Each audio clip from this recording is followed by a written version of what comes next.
Hey everybody, Eric here with Mojo Talks, and today we're talking Letterman, and we've got a special guest. My colleague Ash is here with me. How you doing, Ash? Very good. I got a pulled pork in my crock pot at home. I'm feeling good. I'm sorry, a pulled pork in your crock pot. Is that figurative or literal? Oh, no, it's happening. It's called winning. We're going to feast after this. But today we're talking about Letterman. We're talking about his new show, My Next Guest Needs No Introduction. That's the name of his show on Netflix, which premieres tomorrow. And his first guest on the show is going to be Barack Obama. And already there's a clip on the net. Let's have a look. This was probably 3 or 4 months before he died. And Prince asked Sasha to come up and dance, and she's an excellent dancer. Then Sasha pulls me up, which surprises me because she always mocks my dancing, but I have dad moves. Yeah. And I think the key is what we call staying in the pocket. Sure. Right? Staying in the pocket. You got to stay in the pocket. Because I think everybody here knows dads who get out of the pocket. And they're trying stuff that they can't really pull off. Yeah. And, you know, they start doing like karate kicks and all kinds of stuff. Really? And Karate kicks. Is that one of the things you do? Obama being Obama. That was classic Obama in What's the up pocket. with the beard and the white socks there, Letterman? Letterman? Oh, well, I mean, he's, you know, as soon as he got off his show, I think he went and lived life the way he wanted to live it, right? Pretty much. So this show is going to have 6 episodes. First episode is Obama, and then I think there's George Clooney, Tina Fey, Malala Yousafzai, Howard Stern, and Jay-Z. Jay-Z, exactly. Also known as the Hollywood elite, basically. Right, exactly. And so, you know, what does this mean for Letterman? I've always been of the opinion that David Letterman was the original disruptor when it comes to late night. And now joining Netflix, which is disrupting the entertainment landscape. I mean, look, the reality is unlike linear television where you have a couple of slots for these guys, Netflix and all of OTT platforms are giving an opportunity for these guys to kind of come out of retirement.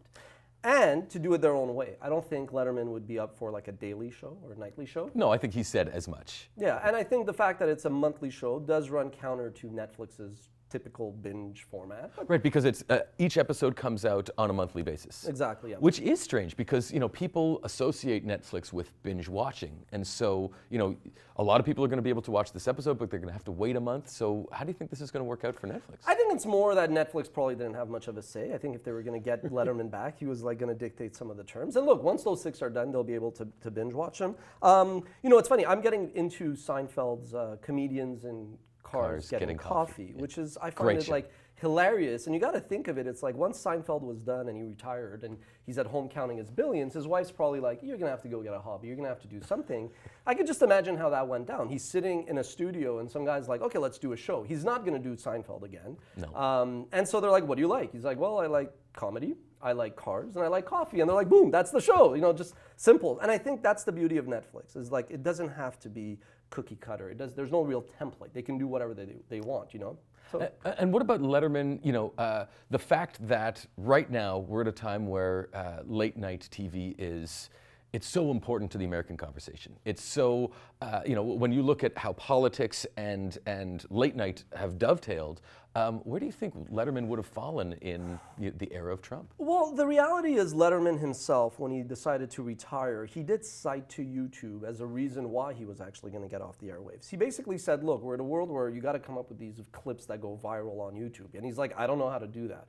And this was compared to the Jimmy Fallons and the Conan O'Briens, who were literally every night coming up with a couple of things that the next day people would share online. So I think Letterman kind of recognized that it was time for him to kind of step aside. But indeed, the same way there's a parallel that SNL is having another golden era because of what's happening in the political landscape. I think you're seeing that like the late night show hosts, whether it's Colbert or whomever else, the audiences are turning to them for a little bit of comic relief and a little bit of, you know, satire and commentary. What I find a bit hypocritical is, you know, Roseanne, let's say, when she comes back and says we're going to come with like a new format, like we're going to bring Roseanne back. Yeah. But the thing is, it is realistic that she be a Trump supporter, right? So I think what we're seeing is this dichotomy where, look, in the end, she is a Trump supporter and she would represent the typical Trump voter. So what I just find is a bit of a weird thing is if we're trying to make sense of the world in 2018, you got to realize that, well, not everybody is going to love Obama, Clooney, Jay-Z, Tina Fey getting together and bashing half of the population. Right, exactly. But you know, I kind of feel in the late night landscape, there's a lot of smart guys. You know, especially Stephen Colbert. Like he to me seems like the smartest out of the bunch, but none of them seem to have been able to take down Trump the way I think Letterman could have done.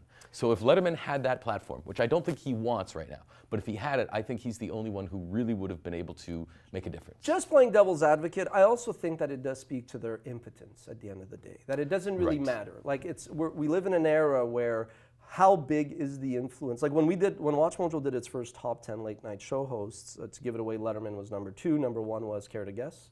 Carson? Yeah, of course, Carson. I was surprised. Leno was only 8th. In any case, Conan was 3rd, and Colbert was 6th on that list. Fallon was 10th.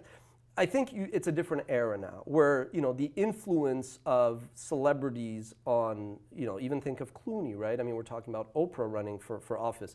I'm not so sure if celebrities and late night show hosts have the same power, so to speak, because it's a fragmented media world. Again, that lends itself to why Netflix is going to be doing this. So yeah, possibly that Letterman might have been a bit more caustic and harsh, but I don't think it would have made a difference. So you think, well, what if he had Trump on his show? And to that matter, by the way, we actually have a poll. So if you guys want to weigh in on this, top 10 guests we'd like to see on Letterman's show. You can check out the link in the description below. But what would happen if Letterman landed Trump? Well, here's the reality. I think that Trump loves the audience and he loves the attention, and he does have this kind of envy or resentment or weird dynamics with Obama. So if Letterman were to extend an invite to Donald Trump, I think Trump would absolutely go. But I think where he might not then actually show up is he might and his team might want to see the questions before and things like that. Because if Letterman were to get serious and say, "What's up with this Russia thing?" then it probably won't happen, right? But it would. And he would go that way. I think he would absolutely go that way. I mean, we grew up watching the era. I was too young for Carson. I mean, I remember Carson. I'm not that old. But I mean, it was for me it was Letterman versus Leno, and I didn't really have crazy allegiances. I was Camp Letterman all the way. I kind of went with who the guests were, who the musical guests were, and I would flip back and forth. But at the end of the day, I think what you're now seeing is, they're all very similar, and I think you are going to need this voice that maybe represents the other point of view, whether you like it or not, whether you agree with it or not. And I think that actually explains 2016's election results. Very interesting. All right, so what's your top Letterman moment of all time? Oh my God! Because we have a list, right? The Mojo's top 10. We probably have a list. And when he retired and he made that comment, we actually reached out to his people and said, "Do you want a partner?" And we do a bunch of top 10 lists featuring your moment. Right, because essentially top 10 lists. And again, they didn't even notice or wake up. I mean, it's probably the ones like I would say the Crispin the Crispin one was funny, but I would say the Madonna one. No, the Drew Barrymore. Yeah, of course. I mean, his interaction with certain guests were quite amazing.